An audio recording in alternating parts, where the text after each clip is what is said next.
All I need is a good answer. 자, 이 문장 한번 같이 해석해 볼까요? 제가 미국에서 한 5, 6년 정도 살다가 온 친구랑 수업할 일이 있었어요. 그 친구에게 이 문장을 주고 해석을 한번 해보자 라고 했었는데 그 친구가 제일 처음에 했던 해석은 모든 대답은 다 좋다 이렇게 얘기를 했어요. 그래서 need는 아예 하지도 않았다. 다시 한번 해봐 라고 했더니 모든 대답은 다 필요한 대답이다 라고 했어요. 그래서 그렇게 하면 구조가 어그러진다. 그렇게 해석하면 안 되고 내가 필요한 전부는 내가 필요한 모든 것은 좋은 대답이다. 자, 이렇게 가르쳐 주니까 이거나 자기가 한 거랑 무슨 차이가 있냐고 그러더라고요. 네. 여러분도 그렇게 생각하시나요? 흔하게 볼 수 있는 잘못된 독해인데요. 이 친구가 미국에서 오래 살다 왔기 때문에 좀 다르지 않을까라고 제가 그냥 지레짐작했었던 게 좀 있었던 것 같아요. 이 친구의 버터 발음은 진짜 끝내줍니다. 네. 제 귀를 너무 즐겁게 호강시켜주고요. 또 소소한 이디엄 같은 것들을 저한테 알려줄 때는 아주 재밌었어요. 근데 독해로 들어가게 되면 또 다른 문제더라는 건 거죠. 독해를 시켜보니 많은 한국 학생들이 겪고 있는 것과 비슷한 방식으로 어떤 구조 파괴가 생기는 걸 볼 수 있었습니다. 자, 이 문장을 다시 한번 볼게요. 제 강의를, 앞선 강의들을 쭉 보셨던 분들은 이제 뭐 부동의, 순동의, 뭐 변동의 이런 개념들을 알고 계실 테니까 안다는 전제하에 일단 설명을 할게요. 자, all I need is a good answer. 이 문장에서 is가 뿌리죠. 자, 독해 1원칙이 뭐였죠?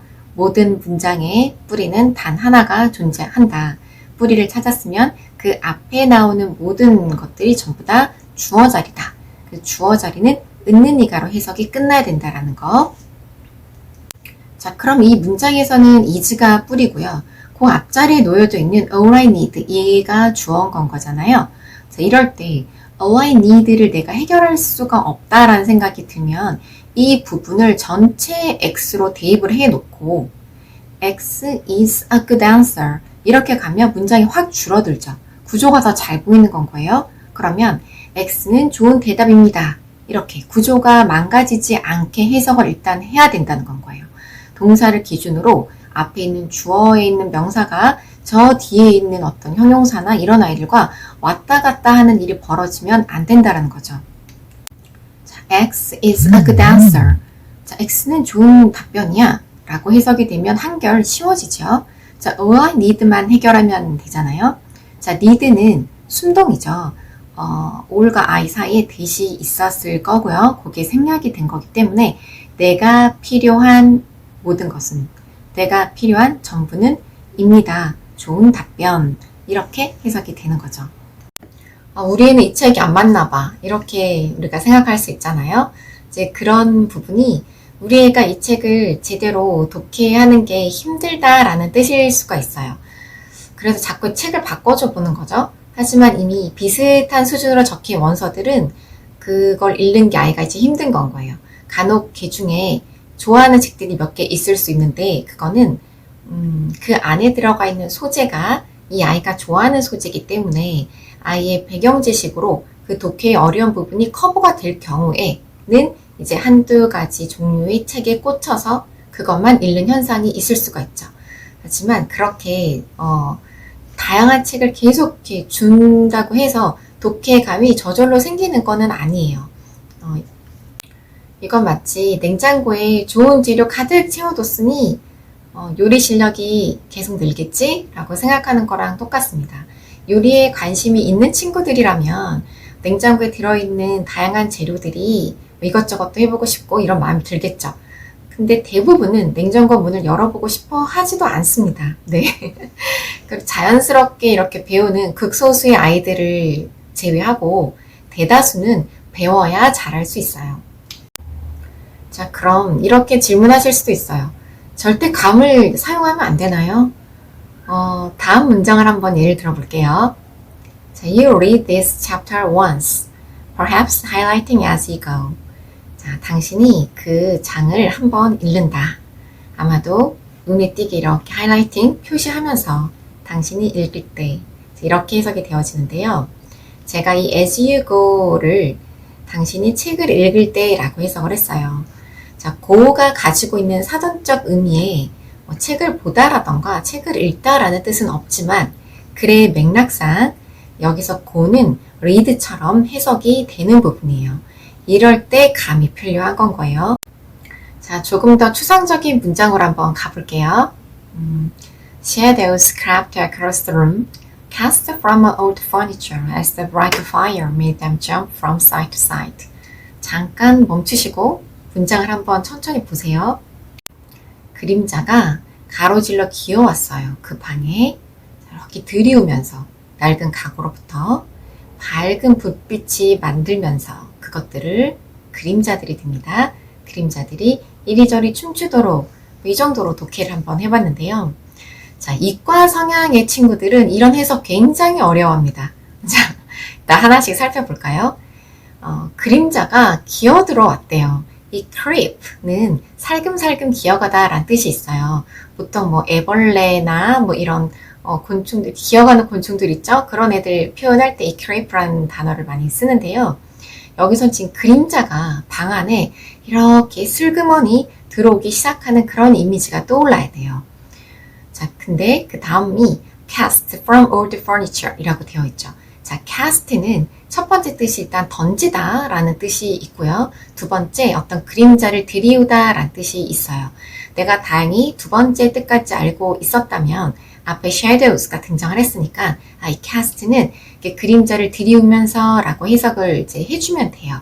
근데 만약에 던지다 라는 뜻밖에 몰랐다 라고 하면 이 아이들의 머릿속에는 공을 던진다던가 뭐 이런 실제로 물건을 던지는 이미지가 떠오른다는 건 거죠. 그때 조금 어떤 문과적 친구들은 확장을 어떻게 시키느냐, 빛이 있으면 그걸로 인해서 그림자가 생기는 건 거잖아요. 그러니까 빛이 그림자를 던졌다라고 받아들일 수 있다라는 건 거예요. 그런데 빛이 furniture, 가구를 쳐서 그 가구에서 그림자가 날아간 건 거죠. 그렇게 해서 그림자가 드리워지다라는 뜻이 생겨나는 거고요. 그러면 그냥 던져진 채로 이렇게 해도 되는 건 거예요. 무엇으로부터? 옛 가구, 오래된 가구로부터 이렇게 그림자가 착 던져졌구나. 그럼 이제 머릿속에는 방 안에 있는 오래된 가구가 어떤 빛을 받아서 그림자가 이렇게 생기기 시작하는 장면이 떠올라야 되는 거죠. 자, as the bright fire made them jump from side to side.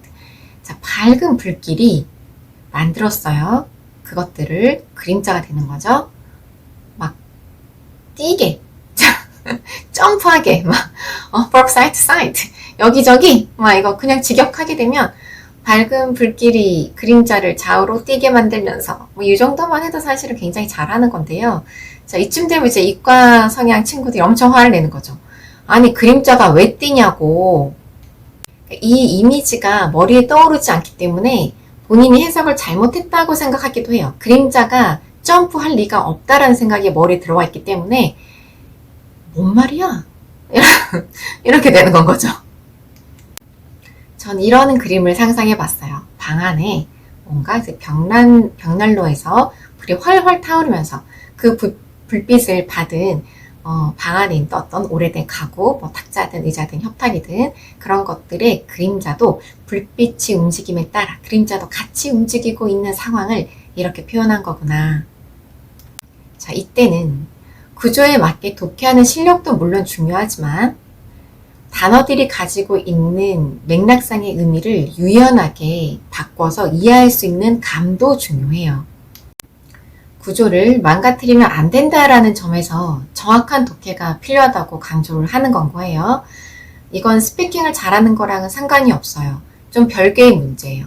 그래서 외국에서 오래 살다 왔다 하더라도 독해는 다시 정확히 배워야 하고 한국 토종이라고 해도 상관이 없어요. 배우면 다 가능합니다. 일정 수준까지 올라갈 수 있어요.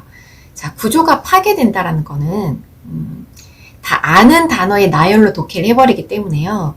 만약에 죽어가는 고양이를 잭의 도움으로 병원에 옮겨서 살릴 수 있었어. 이렇게 적혀진 문장을 잭의 도움으로 고양이는 죽었다.